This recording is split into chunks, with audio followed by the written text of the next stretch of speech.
Hi everyone, it's my week again, and I'm here in all my hoodie glory because we're taking down the set of Trinity Talk Live and paused for a bit so I could do my devotional for this week. This week I'm missing someone.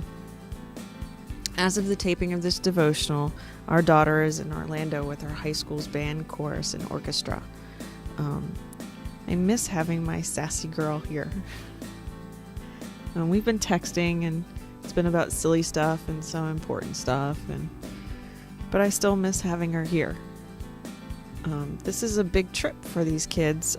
Many of them are traveling out of state and overnight without a parent or other family member for the first time. For our daughter, it's the first time she's been on an airplane without having one of us sitting next to her. I don't know that made as big of an impact on her as it has on me. Or maybe her father? I don't know, he's not responding. I can honestly say that I was worried and still am worried about a lot of things. I want her to be safe, and I want her to have fun and enjoy the experience. And she may be a teenager headed quickly towards adulthood, but she will always be my baby. I am no less worried for our son, who leaves the house to go to middle school every day.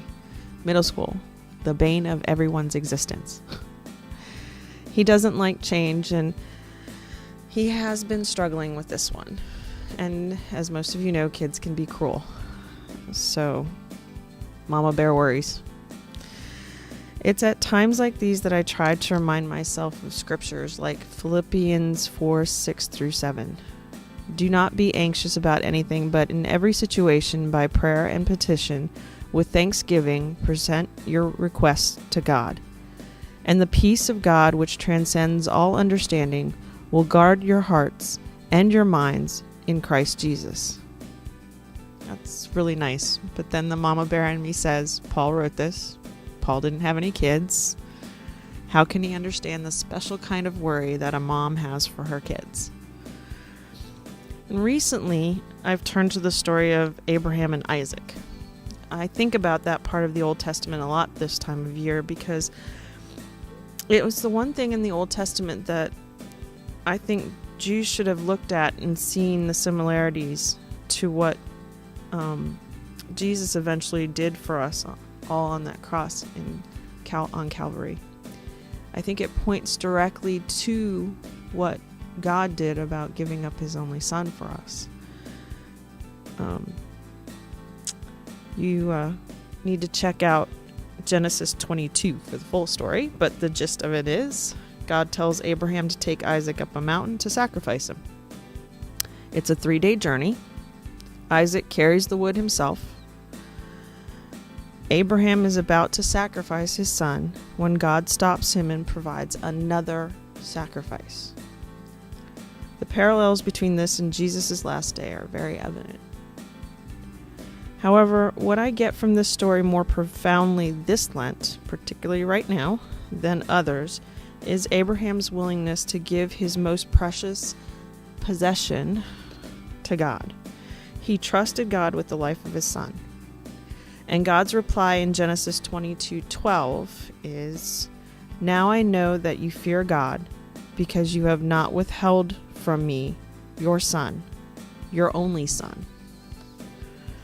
So I'm praying very hard every day to have the same kind of trust, to give my most precious, my children, to God, and not withhold them from him. Praying that God will take away my worry and give me the peace about them and their situations. I'm not perfect. I don't have it all down, but I'm trying.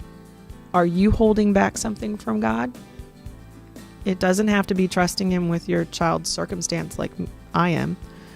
Maybe it's something that you've worked really hard on, a project, your career, a relationship, whatever it is that is so precious to you that you feel you need to control that you are holding it to yourself and you're not giving it to God. I challenge you to pray, not that God helps you with this, whatever it is, but that God takes it completely from you and that you can trust Him in this too, that you can see Him work and know that He's got your best interests at heart. Have a great week, and God bless.